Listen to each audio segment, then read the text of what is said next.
అన్న కాపాడన్నా.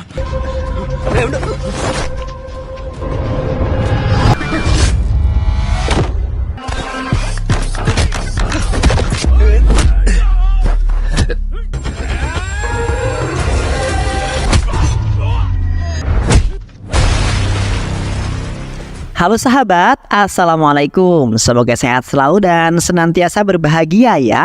Terima kasih sudah subscribe dan menyimak video-video LK21 Revive nih. Semoga Tuhan Yang Maha Esa selalu memberikan rezeki yang berkah dan berlimpah ruah untuk sahabat semua.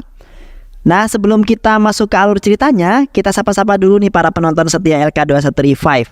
Terima kasih buat Amal Afiari, Jazuli Jam-Jam dari Kota Baru, Duren Terminal Bungur Asih, Derajat dari Kalimantan Tengah, Muhammad Aji, Enyong Ratau, Zainuddin dari Pasir Balengkong, Ejo Ijura dari Malaysia, Dayat dari Muarau, Dani Ahmad dari Bandung, Murtaza dari Aceh. Dan buat teman-teman semua yang belum mimin sapa nanti di next video ya. Oke, kali ini LK21 Revive akan membawakan sebuah alur cerita film yang berjudul Harom Hara 2024. Bagaimana keseruan filmnya? Tanpa banyak basa-basi, ini dia alur ceritanya.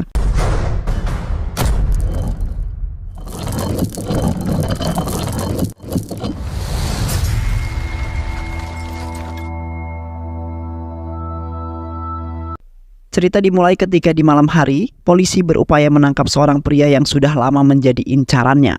Karena ia adalah salah satu anggota komplotan perdagangan senjata secara ilegal. Pria itu akhirnya berhasil ditangkap. Dengan tangan yang terborgol, dia dibawa menggunakan mobil polisi untuk dimintai sebuah keterangan. Sampai di kantor polisi, ia diarahkan ke dalam suatu ruangan. Pria tersebut terlihat begitu tenang, tak ada rasa bersalah maupun ketakutan yang ada di sana. Dia duduk santai sambil menghisap rokok. Tak lama kemudian, polisi wanita datang dan duduk di sebelahnya. Ia mulai menginterogasi pria ini, lalu meminta pria itu untuk menceritakan sejelas-jelasnya perihal perbuatan yang telah ia lakukan. Dia mulai menceritakan apa yang telah dilakukannya. Bagi kelompokan itu, kekerasan adalah hal yang biasa aja. Suatu ketika mereka mendatangi sebuah rumah di desa terpencil. Di halaman rumah itu terdapat pasangan yang tengah ngobrol. Pria itu mulai memancing keributan. Ia mengusir mereka tanpa alasan yang jelas. Pemilik rumah membantahnya hingga membuat mereka berselisih. Akhirnya pria itu diusir oleh pemilik rumah. Merasa tak terima, dia mengancam akan kembali lagi secepat mungkin dengan membawa sebuah rombongan atau pasukan dan akan menghabisi mereka semua. Hal itu tidak terlalu dipedulikan oleh pemilik rumah. Ia menganggap bahwa itu hanyalah sebuah emosi sesaat. Namun benar saja masalahnya tidak berhenti sampai di situ saja. Ketika hari menjelang malam, pemilik rumah di desa itu sedang berbincang santai dengan temannya. Tak ada feeling atau apapun sebelumnya, tiba-tiba orang yang tadi siang menemuinya lagi dan kemudian kembali. Kali ini dia membawa pasukannya. Kedatangan mereka menjadi pusat perhatian bagi warga sekitar. Hingga warga berkumpul di rumah tersebut. Mereka yang datang memang ingin mencari masalah. Tujuannya tetap untuk mengusir warga di sana. Alhasil terjadi sebuah adu omongan sesaat di sana. Kemudian komplotan itu menghabisi semua warga yang ada di sana. Pria itu mulai menghajar warga satu persatu menggunakan pisau andalannya. Ia melakukannya dengan begitu sangat sadisnya. Tak ada sama sekali rasa belas kasihan, menusuk dada hingga memenggal kepala dilakukannya. Komplotan itu tidak hanya sekali dua kali melakukan kejahatan seperti itu. Mereka sudah sering mencari masalah dengan warga daerah terpencil yang jarang terekspos. Mereka juga ingin menguasai semua wilayah yang menjadi incaran mereka. Saat sudah menguasai, di sisi lain, seorang pria gagah yang bernama Babu datang ke sebuah desa bersama rombongannya. Babu bekerja di sebuah perguruan tinggi sebagai asisten laboratorium. Ia merupakan tipe orang yang sangat ramah, sehingga mudah berbaur dengan warga sekitar. Dalam waktu singkat, dia sudah akrab dengan teman kerjanya. Selesai pekerjaannya itu, dia pulang bersama seorang wanita. Dia lebih dulu mengantarkan wanita tersebut. Tiba-tiba saat di perjalanan, dia dijegat oleh seorang pria yang sedang berlari kalang kabut karena ketakutan. Pria itu memang lagi dikejar oleh seorang pria yang gempal. Babu dengan santai menarik baju pria yang mengejar itu untuk menghentikan aksinya. Pria itu merasa tak terima atas apa yang dilakukan oleh Babu. Tanpa pikir panjang, dia berusaha menyerang Babu Meski poster tubuhnya yang jauh lebih kecil, Babu dengan mudah menahan serangan itu dan mendorongnya hingga terjatuh terjungkal. Namun lawan Babu bukan hanya pria itu saja. Dia juga diserang oleh warga di daerah tersebut. Memang itu adalah kawasan mereka. Walau Babu dikeroyok dan dia masih bisa menyelamatkan dirinya dan menang melawan mereka semua. Babu memiliki kemampuan bela diri yang sangat baik. Keributan itu terdengar oleh atasan tempatnya bekerja.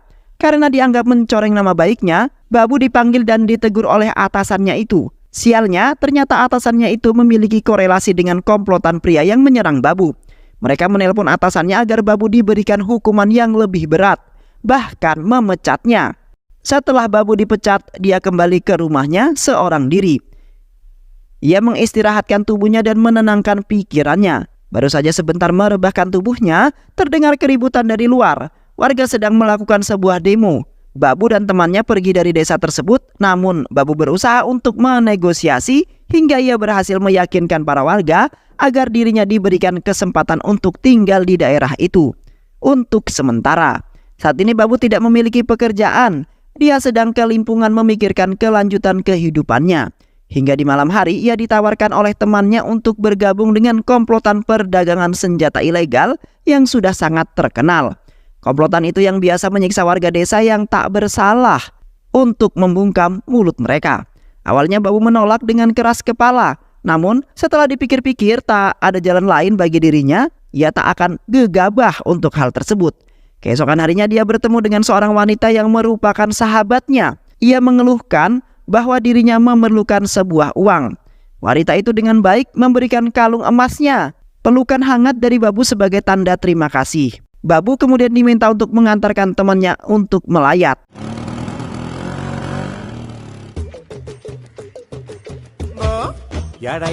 Tiba-tiba Babu diminta untuk temannya itu untuk mengantarkan sebuah paket kepada seseorang. Merasa curiga dengan isi paket tersebut dan benar saja paket itu berisi sebuah senjata api. Namun Babu tak peduli akan hal itu. Ia tetap mengirimkan barang pesanan itu. Babu kemudian bertanya perihal senjata tersebut dan bagaimana itu bisa diperjualbelikan dengan sangat mudah. Pria itu kemudian menceritakan tentang komplotan perdagangan senjata ilegal yang sudah terkenal di daerah tersebut. Mereka kemudian meneliti komplotan itu hingga bertuju pada satu tujuan, yaitu sebuah bekas studio. Tempat itu merupakan markas bagi komplotan perdagangan senjata itu. Mereka melihat dengan mata telanjang bahwa mereka menyiksa orang-orang yang berpotensi membongkar tabiat jahatnya. Tetapi itu menjadi sebuah inspirasi Babu untuk membuat senjata juga, berbekal pengalaman yang ia dapatkan dari pekerjaannya yang ia lakukan sebelumnya dan buku petunjuk pembuatan. Ia mulai mencoba membuat sebuah senjata api. Awalnya ia gagal, namun revisi terus ia lakukan hingga senjata yang ia buat bekerja dengan sangat sempurna.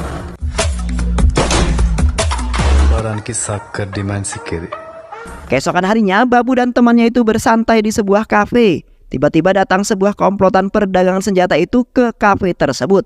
Tanpa banyak bicara, Babu mendatangi komplotan itu dan menyerahkan senjata pistol yang telah dibuat oleh dirinya. Babu menawarkan pistol hasil pembuatannya itu. Namun komplotan itu tidak percaya dengan pistol yang ia buat hingga mereka menolaknya. Tak berselang lama, saingan bisnis mereka datang dan langsung menyerang ketua komplotan senjata itu. Ketua pasukan mereka hampir saja terbunuh oleh komplotan musuhnya. Untung saja Babu ada di sana. Ia menembak kepala orang itu dengan pistolnya. Babu langsung membuktikan kehebatan pistol yang dibuat oleh dirinya. Kejadian itu membuat komplotan itu untuk berpikir lebih matang untuk menerima Babu sebagai penyetok senjatanya. Akhirnya Babu dipercaya untuk menjadi bagian dari mereka. Babu sedikit lega karena untuk sementara dia memiliki penghasilan yang tetap. Esok harinya ia bermesraan dengan seorang wanita, membeli banyak hal yang diinginkan dari penghasilan yang ia dapatkan. Pekerjaan sekarang menghasilkan lebih banyak uang. Aktivitas jual beli senjata ilegal itu terus dilakukan oleh Babu. Kehidupan Babu kini sudah berubah 180 derajat. Babu yang awalnya adalah pembela kebenaran, kini justru bersekongkol dengan kejahatan. Suatu hari Babu ditugaskan oleh komplotan untuk mengantarkan paket senjata keluar kota. Polisi perbatasan mengecek mobilnya. Untung hal tersebut telah diantisipasi oleh mereka, sehingga tidak ketahuan oleh para polisi. Lebih parah bagi komplotan tersebut, mereka menguji coba senjata itu dengan menembakkan ke warga sipil yang mereka siksa. Pada malam hari, Babu sedang sibuk membuat senjata baru. Sementara di markas perdagangan itu, lagi-lagi selalu ada korban penyiksaan mereka. Namun setelah Babu perhatikan, orang yang disiksa itu adalah ayahnya sendiri. Babu tak bisa tinggal diam melihat hal tersebut. Apalagi saat ini ayahnya sedang akan dibunuh. Babu langsung menghampiri mereka dan menyerangnya satu persatu untuk menyelamatkan ayahnya.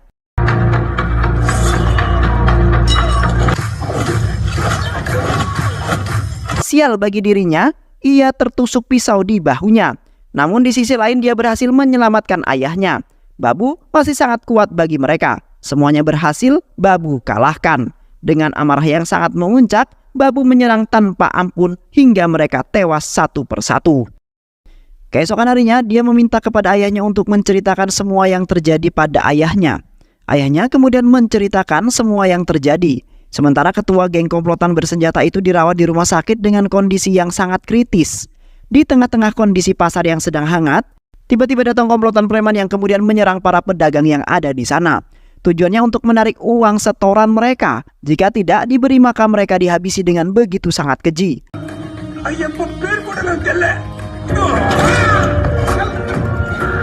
Beruntung bagi warga di sana ada Babu datang di saat yang tepat. Babu melawan mereka satu persatu dengan mudahnya mampu Babu kalahkan. Lagi-lagi, Babu harus meladeni para preman-preman itu untuk bertarung. Padahal, sudah jelas bahwa pemenangnya adalah Babu.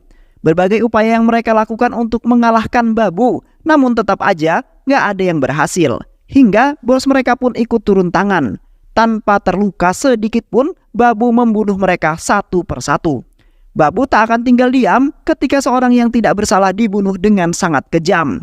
Sementara kejadian itu, Babu dihormati oleh warga desanya setelah sebelumnya ia hanya dipandang sebelah mata saja. Komplotan preman itu sudah berhasil dimusnahkan oleh Babu, membuat semua warga merasakan kebebasan dan ketenangan tentunya. Di tengah guyuran hujan lebat, seorang wanita, Babu dan ayahnya datang ke sebuah kantor untuk melakukan sebuah pengaduan. Awalnya mereka ditolak, namun setelah mengetahui bahwa mereka ada hubungannya dengan Babu, mereka langsung melayaninya. Babu diperlakukan seperti seorang bos. Semua orang menjadi segan padanya. Namun sebenarnya Babu masih sangat rendah hati. Dia mendengarkan setiap keluhan dari warganya. Warga saat ini hanya bisa mengandalkan dirinya untuk keamanan desa. Babu kemudian melanjutkan perjalanannya lagi. Ia menuju ke sebuah tempat produksi senjata api yang saat ini sudah ia ambil alih dari komplotan para pedagang-pedagang senjata itu. Dia juga berusaha membuat inovasi senjata baru hingga senjatanya yang diproduksi bermacam-macam. Uang terus berdatangan bagi Babu. Ia benar-benar menjadi sangat kaya raya karena pekerjaannya tersebut. Walau pekerjaannya itu berbanding terbalik dengan sifatnya. Ia melakukan itu untuk orang di sekitarnya. Bisnisnya semakin lancar, pesanannya juga semakin jauh. Suatu ketika perusahaan Babu mengirimkan senjata pesanan ke seseorang yang akan mereka gunakan untuk menembak polisi. Namun itu menjadi bumerang bagi Babu karena polisi pasti akan menyelidiki kejadian tersebut. Ditambah dengan barang bukti peluru yang mereka dapatkan. Itu akan menjadi sebuah awal mula perdagangan senjata mereka terungkap oleh para polisi. Babu yang kini menjadi bosnya kedatangan pembeli yang ingin memesan senjatanya. Namun dia meminta untuk dikirimkan sesuatu wilayah terpencil. Sial bagi Babu karena itu adalah sebuah jebakan bagi dirinya.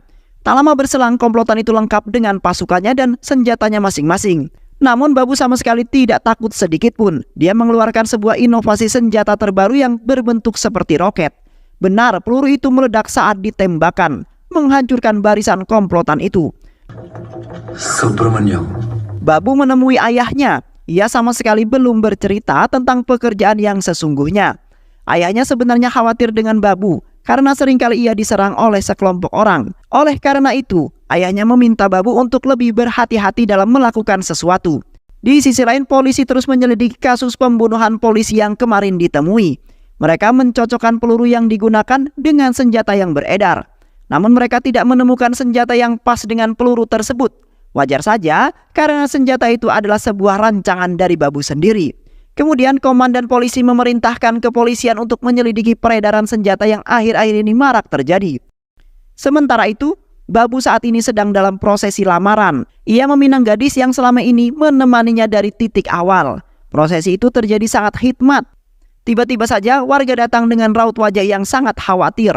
Ia menceritakan bahwa baru saja ada seorang polisi yang masuk ke daerah mereka. Dan diperkirakan mereka datang menyelidiki kasus yang berhubungan dengan Babu. Semua simpanan senjata dalam rumah Babu langsung dikemas untuk menghilangkan jejak mereka. Begitu juga senjata yang ada di rumah produksinya. Sementara Babu masih sangat serius menjalani lamaran tersebut. Tiba-tiba polisi datang dan menggerebek kediaman Babu. Babu sudah menyangka akan hal tersebut. Jadi dia cukup tenang menghadapi kepolisian. Namun polisi tidak mendapatkan apapun. Tidak percaya dengan begitu saja. Ia kemudian menggeledah Babu dan juga ayahnya. Justru Babu malah menyerahkan senjata itu kepada para polisi, membuat dirinya dibawa ke kantor polisi. Namun, saat akan dibawa, anak buah Babu kompak tiduran di jalan untuk menghalangi perjalanan polisi tersebut. Loyalitas yang sangat luar biasa. Untungnya, Babu bersifat kooperatif. Dia kemudian menyuruh seluruh anak buahnya untuk menyingkir dari situ. Mereka mengikuti perintah Babu. Sesampainya di kantor polisi, masih banyak anak buah Babu yang demo agar Babu dilepaskan. Mereka melakukan itu karena Babu berjasa untuk desa mereka. Dia adalah pelindung desa. Mereka tidak akan bisa melawan tanpa Babu ketika diserang oleh komplotan preman. Babu yang disiksa di kantor polisi kemudian dilepaskan mereka. Dia kemudian dijemput sahabatnya. Kondisi Babu kini benar-benar mengenaskan dengan lumuran darah di badannya. Bahkan oknum polisi juga bersekongkol dengan komplotan senjata sebelum Babu. Komplotan itu yang melaporkan Babu atas kejahatan yang dilakukan oleh Babu. Sementara di malam hari, warga desa tengah melakukan upacara meminta keselamatan untuk Babu. Saat mereka berdoa bersama, tiba-tiba komplotan senjata itu datang dan menghabisi seluruh warga yang ada di sana hingga tak menyisakan satupun warga kecualinya ayahnya Babu. Ayah Babu tidak langsung dibunuh, dia disiksa terlebih dahulu. Tubuhnya diikatkan menggunakan rantai berduri dan diseret menggunakan mobil hingga tak berdaya. Saat penyerangan itu sudah selesai, Babu datang dan melihat kondisi semua orang yang sudah mati, tak berdaya. Kesedihan Babu memuncak, apalagi dia melihat ayahnya yang tersiksa berlumuran darah. Babu langsung menghampirinya dengan sisa-sisa nyawa yang masih ada. Ayahnya berpesan pada Babu untuk menjaga diri baik-baik dan mengatakan ini semua adalah ulah komplotan senjata itu. Babu harus menyaksikan ayah tercintanya mati di depan matanya sendiri. Hal itu kemudian membuat Babu menyimpan dendam yang sangat besar. Keesokan harinya Babu mulai menyiapkan rencana untuk membalaskan dendamnya itu. Dia membuat senjata baru lagi, dirancang khusus untuk itu. Ketika malam hari tiba, Babu mendatangi komplotan bersenjata itu secara sendirian. Sementara komplotan itu sudah berbaris rapih dengan jumlah yang sangat banyak. Komplotan itu berusaha menembak Babu, namun tak ada satupun peluru yang tembus ke tubuhnya. Babu sudah menyiapkan ranjau di daerah tersebut, hingga komplotan itu terkena jebakan semua. Babu kemudian mengeluarkan senjata barunya, yaitu minigun. Ia menembaki komplotan itu, namun sial bagi Babu karena wanita yang ia lamar disekap oleh komplotan itu. Namun untungnya berhasil Babu selamatkan, walau harus tertembak di perutnya. Kondisi mereka semakin terdesak. Babu menyuruh wanita itu untuk pergi menyelamatkan diri. Sementara Babu masih dengan misi balas dendamnya. Satu persatu komplotan itu berhasil dimusnahkan, berbekal kemampuan bela diri yang dimiliki oleh Babu. Hingga akhirnya ia berduel dengan otak semua penyerangan itu. Dan Babu dengan puas menyiksanya dengan tangannya sendiri. Namun orang itu berhasil melawan dan berbalik menembak Babu dan menyebabkan dirinya terkapar. Namun Babu berhasil menembak balik dan menghilangkan nyawa orang tersebut hingga tewas dengan sangat mengenaskan. Dan film pun selesai. Baik sahabat, itulah alur cerita yang berjudul Haram Haram. Mudah-mudahan sahabat semua terhibur dengan alur cerita film ini. Sehat selalu. Wassalamualaikum warahmatullahi wabarakatuh.